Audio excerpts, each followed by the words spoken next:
네, 터키라는 나라가 있습니다. 요즘은 이름이 바뀌어서 튀르키예라고 우리가 부르지요.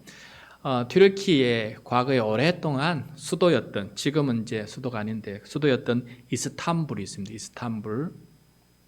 이 이스탄불에 가면은 성 소피아 대성당이 있습니다. 성 소피아 대성당. 다음 화면을 보시면은 성 소피아 대성당의 전경입니다. 그리고 이 성당은 주 537년에 건축이 되어서 1453년까지 성당으로 사용되었고, 그 다음에 이슬람이 이 지역을 점령한 1453년부터는 이슬람의 모스크, 그러니까 이슬람은 성당을 모스크라 그러죠. 예배당을 모스크라 그러는데 이슬람의 모스크로 지금 사용되고 있습니다.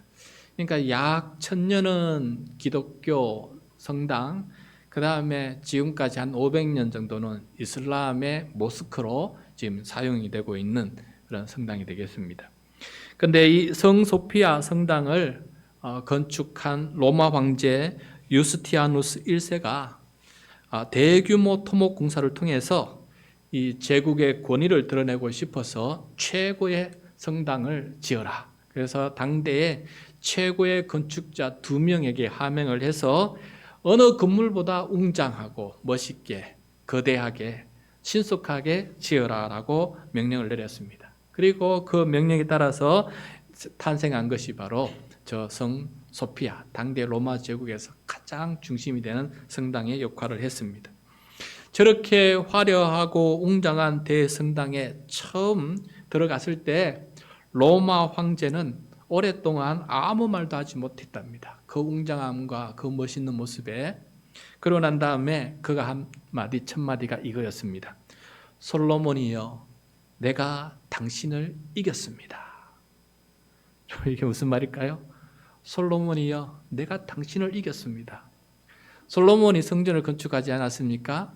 근데 솔로몬의 성전은 그렇게 크지 않습니다. 우리 교실 2개 반 정도밖에 안 되거든요. 초등학교 교실 2개 반밖에 안 되기 때문에 공간이 크기에 비하면 전 어마어마하니까 솔로몬이여, 내가 당신을 이겼습니다. 하나님의 성전을 건축하는 데 있어서 내가 이 성경에 나와 있는 그렇게 칭찬받는 솔로몬보다 내가 더 이겼습니다 하는 말이 그 입에서 튀어나왔다는 거예요. 그런데 솔로몬은 당대 최고의 성전을 건축한 유스티아누스 황제처럼 자기보다 먼저 성막을 건립했던 모세를 생각하면서 모세여, 내가 당신을 이겼습니다 라면서 말하지 않았습니다. 솔로몬이 성전에 처음 들어갔을 때는 그런 말로 말하지 않았어요. 솔로몬은 성전에 처음 들어갔을 때 어떤 말을 하였을까?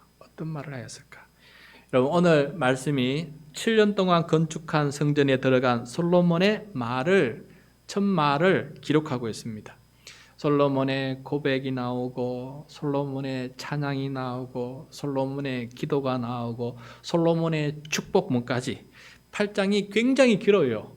여러분, 어마어마하게 깁니다. 그게 바로 솔로몬이 하나님 앞에 한 모든 이야기, 1000마디의 이야기를 그렇게 기록하고 있는 것을 보게 되는데, 오늘은 그 중에 일부를 우리가 읽었습니다. 그 말씀을 통해서 오늘 예배하는 우리들에게 어떤 말씀을 주시는지 하나님의 말씀을 경청할 수 있는 그런 시간이 되었으면 좋겠습니다. 성전 제단 앞에 서서 솔로몬은 이스라엘 온 회중을 바라보면서 마주보고 서서 하늘을 향하여서 2 손을 펴들고 하늘을 향하여서 기도를 합니다. 하나님 앞에 고백을 합니다. 하나님께 고백을 합니다. 어떤 고백을 했을까? 그 첫마디로 봅시다. 23절, 24절입니다. 23절, 24절 시작. 이르되 이스라엘의 하나님 여호와여, 위로 하늘과 아래로 땅에 주와 같은 신이 없나이다. 주께서는 온 마음으로 주의 앞에서 행하는 종들에게 언약을 지키시고 은혜를 베푸시나이다. 주께서 주의 종 내 아버지 다윗에게 하신 말씀을 지키사 주의 입으로 말씀하신 것을 손으로 이루심이 오늘과 같으니이다. 아멘. 솔로몬은 가장 먼저 주님을 부릅니다. 주님을 부릅니다. 주어가 내가 아닙니다. 내가 이겼다 이게 아니고 주님께서 언약을 지키시고 은혜를 베푸셔서 이게 가능했다라고 고백하고 있는 것을 보게 됩니다. 여러분, 성전 건축은 솔로몬을 통해 하겠다고 하나님께서 다윗에게 먼저 말씀하셨어요. 언약하셨습니다. 근데 하나님께서 그 언약하신 말씀을 지켜주셨어요. 그래서 말씀하신 것을 하나님의 손으로 이루셨다라고 고백하고 있습니다. 왜 이게 하나님의 손으로 이루셨다라고 고백합니까? 하나님께서 전쟁 없는 태평함을 주시고 원수가 없게 하시고 재난과 전염병이 돌지 않게 하나님께서 태평성대를 이루어 주셨습니다. 그 안에서 그가 성전을 건축할 수 있었으니 하나님께서 하셨다는 말씀이, 하나님의 손으로 하셨다는 말씀이 타당한 것입니다. 그래서 솔로몬은 하나님께서 은혜를 베푸셔서 이렇게 가능하게 되었다라고 고백하고 있는 것을 보게 됩니다. 교우 여러분, 우리가 주님께 어떤 헌신을 한다고 해도 그 헌신을 할 수 있는 지혜와 건강과 시간과 물질을 주시는 분은 누구십니까? 하나님이십니다. 하나님께서 허락하지 아니하시면은 할 수 없는 게 헌신입니다. 그래서 내가 헌신을 했다 그래서 내가 했습니다라고 자랑하는 것은 하나님 앞에는 우매한 모습이에요. 하나님께서 도우시지 아니하시면 우리는 아무것도 할 수 없다라는 사실을 우리가 꼭 명심해야 됩니다. 그래야만이 오늘 이 솔로몬의 고백, 이 솔로몬의 믿음을 우리가 이해할 수가 있습니다. 왜 이렇게 말했는지 우리가 이해할 수 있는 사람이 될 수 있다는 것이죠. 자신의 치적이라고 자랑하고 자신의 공로라고 지켜 세우지 않습니다. 솔로몬은 하나님의 은혜 없이는 아무것도 할 수 없습니다라고 고백합니다. 이때 우리가 조금 전에 찬양했던 그 찬양 가사가 생각이 납니다. 모든 것이 은혜, 한없는 은혜다. 내 삶에 당연한 것은 하나도 없었다는 것을, 하나님의 은혜였다는 것을 다시 한번 고백하는 찬양처럼 솔로몬이 이렇게 고백하고 있는 것을 보게 됩니다. 여러분, 우리의 입술의 고백이 늘 하나님의 은혜입니다 라는 감사의 고백이 때마다 일마다 순간마다 고백되어지는 사람 되시기를 간절히 소원합니다. 그래야 내 마음, 내 영혼이 충만함을 얻게 됩니다. 그리고 하나님 앞에 겸손하게 됩니다. 그리고 결국 하나님 앞에 내가 높여집니다. 근데 자기가 오늘 그 로마 황제처럼 내가 솔로몬을 이겼다 하면서 그렇게 자랑하게 되면은 하나님 앞에 칭찬을 받지 못합니다. 사람들에게도 칭찬을 받지 못합니다. 그 모든 공도가 헛수고가 될 수가 있습니다. 오히려 화가 될 수가 있어요. 그러나 작은 것 하나라도 하나님의 은혜로 가능했습니다. 하나님의 은혜가 있었기 때문에 이게 가능합니다라고 고백하는 순간, 그 순간 우리는 하나님을 찬양하는 사람으로 하나님 앞에 존귀한 존재가 될 수 있다는 사실을 우리는 결코 잊어서는 안 해야 되겠습니다. 여러분, 우리가 하나님의 평강을 축복하는데 하나님의 평강, 평안, 샬롬 아닙니까? 하나님의 평강이 있으려면 어떻게 해야 됩니까? 하나님의 은혜를 아는 사람이 되어야 돼요. 하나님의 은혜를 알고 그것을 믿고 감사하는 사람의 마음속에, 그 삶 속에 하나님의 평강이 임하는 거 아니겠습니까? 그런데 하나님의 은혜를 모르고 감사하지 모르고 불평하고 자기 자랑하는 사람 속에는 어떻게 하나님의 평강이 임할 수 있겠습니까? 세상 성공, 세상 실패 뭐 그런 것만 임하지 않겠습니까? 그러므로 하나님의 평강은 은혜를 아는 사람에게 주어지는 하나님의 선물이다라는 사실을 꼭 명심할 수 있기를 바랍니다. 하나님의 은혜를 알고 그래서 하나님의 평강이 우리의 마음과 삶 속에 가득가득 넘치는 그런 삶이 되어지기를 간절히 축복합니다. 자, 솔로몬은 이 하나님의 은혜로 하나님께서 언약을 지키시고 하나님의 손으로 이루신 이 성전 건축을 바라보면서 그럼에도 불구하고 한 번 더 낮아집니다. 얼마나 낮아지느냐?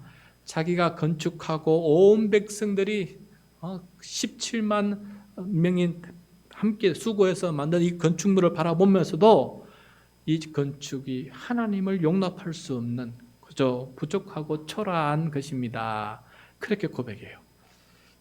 이 참 솔로몬이 얼마나 겸손한지를 보게 되는데 여기서 겸손뿐만 아니라 하나님을 아는 지혜가 그 속에 담겨져 있어요. 하나님이 어떤 분이신지 알기 때문에 그렇게 고백하는 거예요.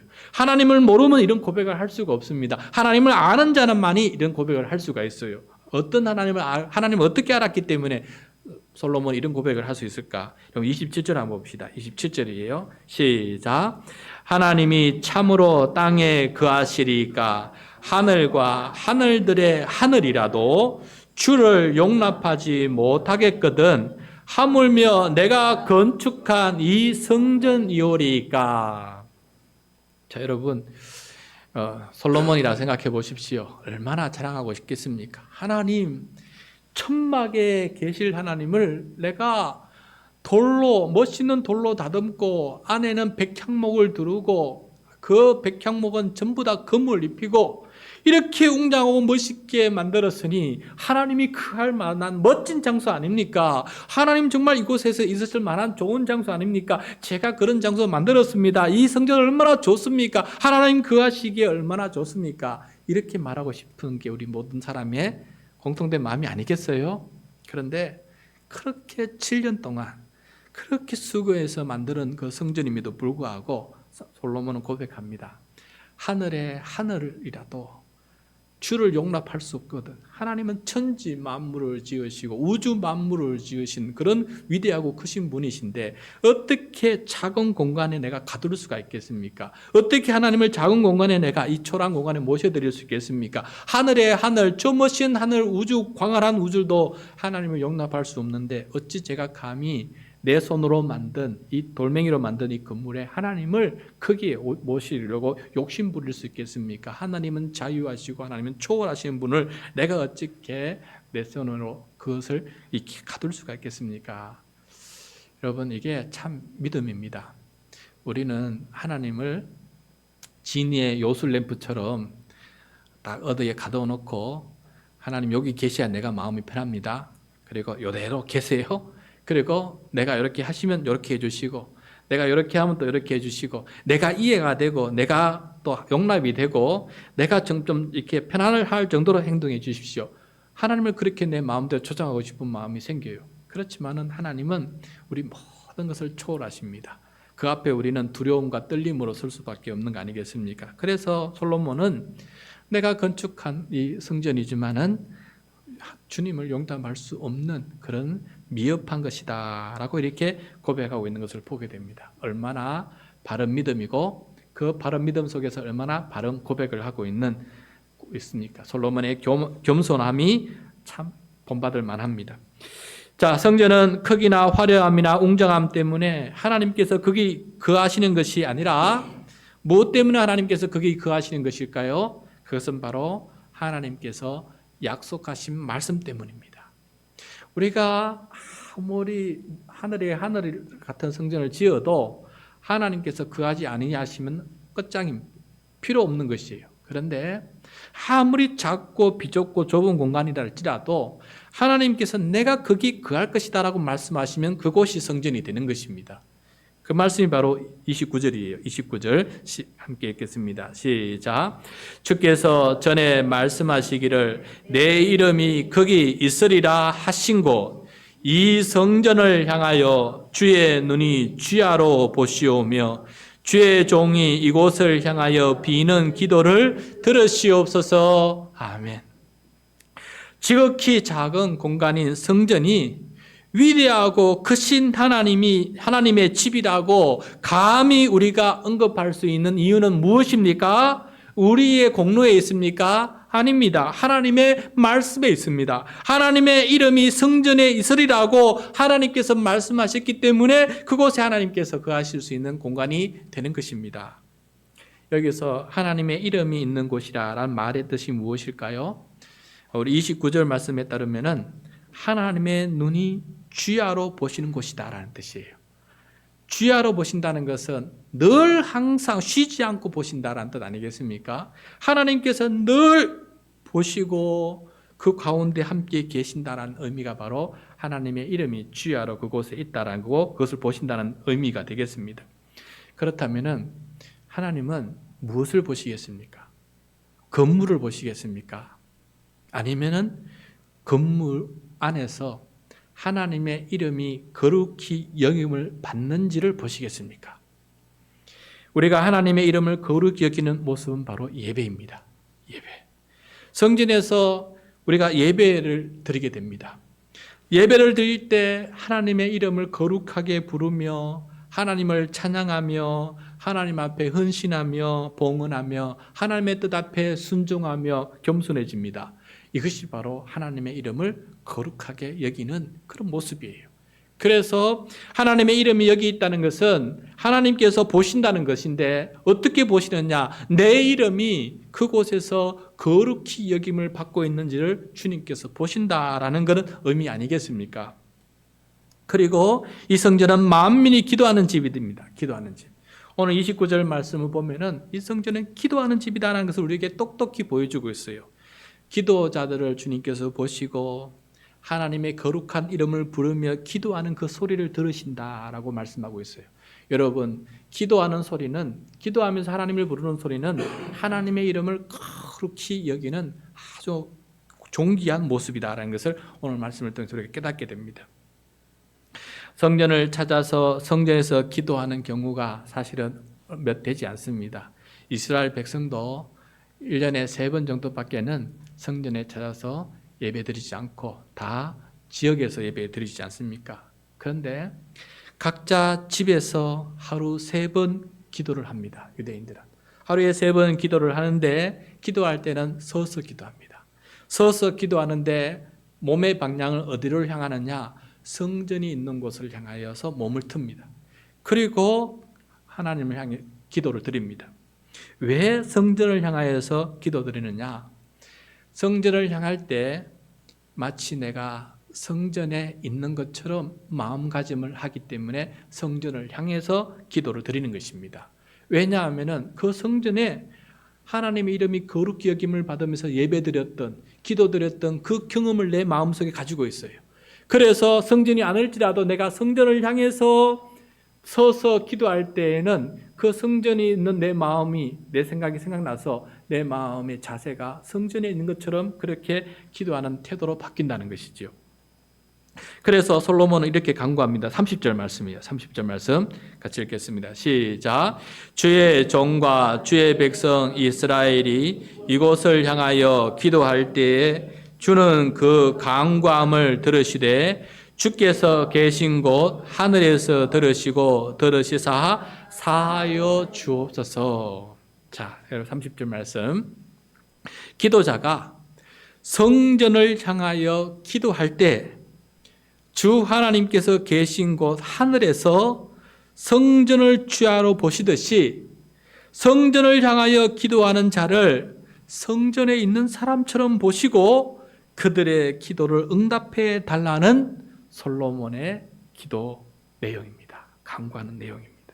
그러므로 성도가 어디에 있든지 어디서 기도하든지 기도하는 그곳이 성전처럼 거룩한 처소로 여겨달라고 지금 하나님께 간구하고 있는 것을 보게 됩니다. 여러분 참 멋있는 기도 아닙니까? 성전을 지었는데 모든 백성이 다 매번 성전에서 기도할 수 없으니 자기 집으로 돌아가서 성전을 향해서 기도할 때 하나님 마치 이 성전에서 기도하는 것처럼 그렇게 보시고 기도 소리 들으시고 그렇게 응답해 달라고 솔로몬이 지금 중보 기도를 드리고 있는 것을 보게 됩니다. 그래서 솔로몬 이후로 성전을 향하여 기도하는 성전 기도가 기도 자세가 생겨나게 되었어요. 습관이 만들어지게 되었습니다. 바벨론으로 붙잡혀 갔던 다니엘은 저 먼 곳 바벨론 제국의 수도 바벨론에서 하루에 3번 성전을 향한 창문을 열고 성전을 향해서 몸을 틀고 그곳에서 하루에 3번 기도했다는 것을 우리가 알 수가 있습니다. 그래서 성전을 향하여 기도하는 마음은 바로 마치 다니엘이 그 성전에서 예배드렸던 그 마음으로 지금 기도드립니다. 하나님, 저를 보시고 저의 기도를 소리 들으시고 내가 하나님 이름을 거룩히 부르며 하나님을 거룩하게 하고 있사오니 저를 들으시고 보시고 성전에 있는 것처럼 여겨달라, 그런 마음 아니겠습니까? 설교를 준비하다가 저도 베란다에 잠시 나갔어요. 우리 교회 쪽, 교회는 안 보이지만 교회 쪽이 보이는 곳을 향해서 그렇게 섰습니다. 그리고 서서 그쪽을 바라보니까 어떤 마음이 생기냐면은 그저 앉아서 눈 감고 기도 드릴 때에는 내가 성전에 있다는 생각이 전혀, 예배당에 있다는 생각 전혀 안 들었어요. 그런데 교회 예배당을 향하여서 내가 몸을 틀고 기도하려고 하니까 예배당이 생각나는 거예요. 그 예배당이지, 예배 드리는 곳이지, 거기서 기도하고 찬양 드리는 곳이지 하면서 내 마음이 어떻게 바뀌느냐 하면은, 그래, 내가 지금 예배당을 바라보고 있는 마음 때문에 예배당에 있지, 예배당에 있어야지, 예배당에 있는 것처럼 내가 기도해야 되겠다는 마음이 생기더라고요. 그래서 솔로몬이 이렇게 기도하고 다니엘이 그렇게 실천을 했구나 하는 것을 깨닫게 되었습니다. 사랑하는 성도 여러분, 여러분 집에서 어디에 있든지 길거리에 있든지 일터에 있든지 기도하는 시간을 확보할 수 있기를 바랍니다. 그게 바로 하나님을 거룩히 여기는 것이, 하나님 이름을 거룩히 여기는 성도의 모습이에요. 하나님의 이름을 부를 때, 기도하고 찬양할 때 하나님의 이름을 거룩히 여기는 거예요. 그렇게 될 때 그곳이 바로 성전이라는 거예요. 그것이 바로 거룩한 초소라는 거예요. 그런데 심지어 우리가 그것이 거룩한 초소임을 깨닫기 위해서 우리 몸도 기도를 동참합니다. 어떻게? 내 몸이 일어서서 성전 방향으로 돌아서서 예배당을 기억하면서 기도드릴 때 내 마음이 예배당에 있는 것처럼 그렇게 기도하게 된다. 좋은 기도의 모습, 습관이 아니겠습니까? 여러분, 그래서 기도드릴 때 예배당이 어디 있는지 확인하고 기도하시길 바랍니다. 도움이 될 것입니다. 내가 기도할 때 아무 방향이나 앉거나 서지 마시고 생각해 보세요. 내가 주일마다 예배하고, 내가 주일마다 찬양하고, 내가 주일마다 하나님 앞에 헌신했던 그 장소, 그 예배당을 향해서 내 몸을 틀어보시기 바랍니다. 그리고 예배당을 한번 떠오르시고 기도하시기 바랍니다. 그러면 오늘 이 솔로몬의 이 중보 기도가 내 마음속에 이루어지게 될 것이에요. 그리고 내가 성전에 예배당에 있는 것처럼 그렇게 기도하는 사람이 되어서 하나님을 거룩하게 하는 우리들의 모습이 될 줄로 믿습니다. 여러분, 이제 우리 그리스도인들에게는 성전, 아까 예배당과 성전 자꾸 혼동해서 제가 말했는데, 이제 성전은 건물이 아니다는 것 지난 시간에 배우지 않았습니까? 우리 성도 개개인과 우리 교회 공동체가 성전이다라는 것을 우리가 배웠어요. 그러므로 우리는 성전을 향하여 기도하는 사람이 아니고 이제는 예배당을 향해서 기도하는 사람인데, 예배당을 향해서 기도할 때 우리는 무엇이 되느냐? 기도하는 성전이 된다는 거예요. 우리가 성전입니다. 그런데 예배당을 향하여서 기도할 때는 기도하는 성전이 된다라는 것을 오늘 명심할 수 있기를 바랍니다. 그리고 우리가 기도하는 성전이 될 때에는 어떤 일이 벌어지느냐? 알고 보니까 내 마음속에 이미 성령님께서 나보다 먼저 기도를 시작하셨고, 나보다 먼저 하나님의 뜻이 무엇인지를 알고 하나님의 뜻대로 기도하고 계셨고, 그 성령님의 기도 덕분에 하나님은 이미 내 필요를 아시고 내가 기도하기 이전에 이미 나에게 필요를 채우고 계시는 그 하나님을 우리가 만나게 된다는 것이에요. 그 말씀이 얼마나 하나님의 은혜인지 우리 로마서 8장 26절 27절 말씀인데, 우리 화면을 보면서 같이 읽도록 하겠습니다. 로마서 8장 26절 27절 시작. 이와 같이 성령도 우리의 연약함을 도우시나니 우리는 마땅히 기도할 바를 알지 못하나 오직 성령이 말할 수 없는 탄식으로 우리를 위하여 친히 간구하시느니라. 마음을 살피시는 이가 성령의 생각을 아시나니 이는 성령이 하나님의 뜻대로 성도를 위하여 간구하심이라. 아멘. 우리가 예수 그리스도를 영접하고 회개하고 세례를 받으면 성령을 선물로 받습니다. 이것은 내 감정이 뜨거워진다 그래서 받는 게 아니고 하나님의 말씀을 믿을 때 그것이 이루어지는 사건입니다. 그리고 성령이 내 안에 계실 때 어떤 일을 하느냐? 우리의 연약함을 도우고 계세요. 우리는 솔직히 무엇을 기도해야 될지 몰라요. 우리가 예수님을 통해서 좀 금요 기도회 때마다 예수님의 기도를 배우고 있는데, 예수님의 기도를 배우고 나니까 우리가 이방인처럼 기도할 때가 너무 많다는 것을 깨닫게 되었어요. 우리는 무엇을 먹을까? 무엇을 입을까? 어디에서 잘까? 뭐 이런 것만 우리 염려와 근심거리를만 가지고 기도하는데, 보니까 그게 이방인들의 기도였어요. 그럼 우리는 어떻게 기도해야 되느냐? 먼저 그의 나라와 의를 구하는 사람이 돼요.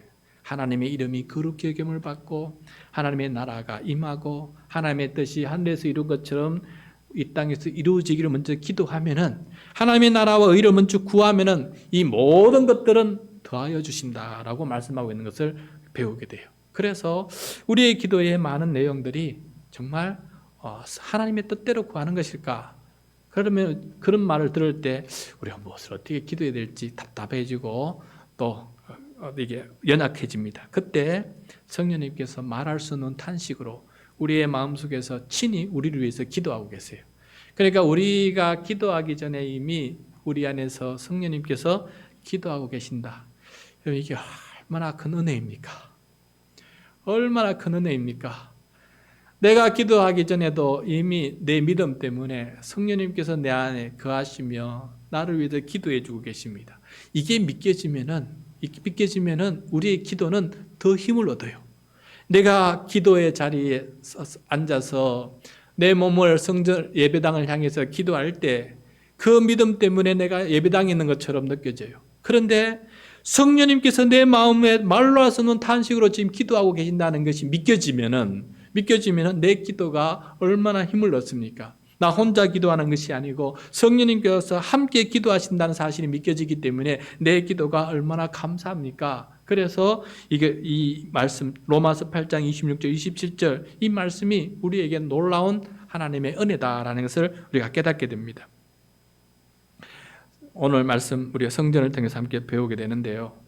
우리가 은혜를 알면 알수록 믿음은 커지고 또 우리의 은혜를 알면 알수록 우리의 마음속에 평강이 더 커진다는 사실을 오늘 말씀을 통해서 깨닫게 됩니다. 그래서 여러분 오늘 말씀을 통해서 우리가 다시 한번 생각했으면 좋겠습니다. 나는 무엇을 알고 있을까? 하나님을 알고 있을까? 하나님의 은혜를 알고 있나 지금? 하나님을 알지 못하고 하나님의 은혜를 깨닫지 못하면은 나는 지금 평강이 없고 세상적인 삶을 살아갈 수밖에 없다는 사실을 깨닫게 됩니다. 오늘 우리가 대표 기도할 때도 그 말씀 기도하는데 우리가 원망하고 불평하고 우리가 하나님의 말씀을 떠나 살아가고 세상에 어떻게 살아갈까만 얽매이다 보면은 여러분 우리는 하나님을 알지도 못하고 하나님의 은혜를 볼지도 못하고 늘 부족한 것만밖에 안 보이고 불평거리만 보이지 않겠습니까? 그런데 부부 관계든 자녀와 관계든 일터에든 그 모든 것 속에 하나님의 은혜가 있다는 것을 자꾸 깨닫고 고백하고 나면은 그 불평이 감사로 바뀌게 되고 찬양으로 바뀌게 되고 그래서 하나님의 평강이 임하는 거 아니겠습니까? 거대한 어떤 검축물을 만든다 그래서 하나님의 평강이 임하는 것이 아닙니다. 거대한 어떤 허실을 한다고 해서 하나님의 평강이 남이 임하는 것이 아닙니다. 그 안에 하나님의 은혜를 깨닫지 못하면은 내 노력만 생각하면은 하나님의 은혜를 깨닫지 못하면은 평강이 임할 수 없다는 것을 깨닫게 됩니다. 심지어 기도도 마찬가지입니다. 우리가 기도할 때에도 내가 몸을 예배당을 향해 틀고 내 안에 성령님께서 기도하고 계신다는 사실을 깨닫지 못하고 나 홀로 외롭게 기도하게 된다면 기도에 힘이 없습니다. 기도에 능력이 없습니다. 기도는 불평거리만 있고 이방인의 기도처럼 바뀌게 됩니다. 감사가 없습니다. 더 해주세요 라는 말밖에 나오지가 않습니다. 그런데 은혜를 아는 사람의 기도는 감사 위에 감사가 넘치는 그런 사람으로 바뀌게 되기 때문에 기도도 힘이 됩니다. 여러분 기도 한번 해보세요. 찬양하고 감사하고 은혜를 고백하고 기도하는 사람하고 그것을 다 하나도 없는 것처럼 왜 나는 이렇게 불명이 많습니까? 나는 왜 이렇게 억울합니까? 라고 계속해서 그런 것만 가지고 기도하는 사람하고 비교 한번 해보십시오. 어떤 사람이 기도를 통해서 하나님의 능력을 체험하고 하나님께 더욱더 감사하는 사람은 설 수가 있겠습니까? 하나님의 은혜에 초점을 맞출 줄 아는 사람, 하나님께서 하신 일을 인정하고 하나님께서 베푸신 구원을 인정하고 그 앞에 감사하는 사람이 될 때 우리의 기도조차도 은혜로 말미암아 기도하는 우리의 마음속에 하나님의 평강이 가득 넘치게 될 것입니다. 하나님께서 우리에게 말씀하신 것, 기도의 응답은 평강이라지 않았습니까? 평강이 임하지 않는 기도는 뭔가 지금 문제가 있는 것입니다.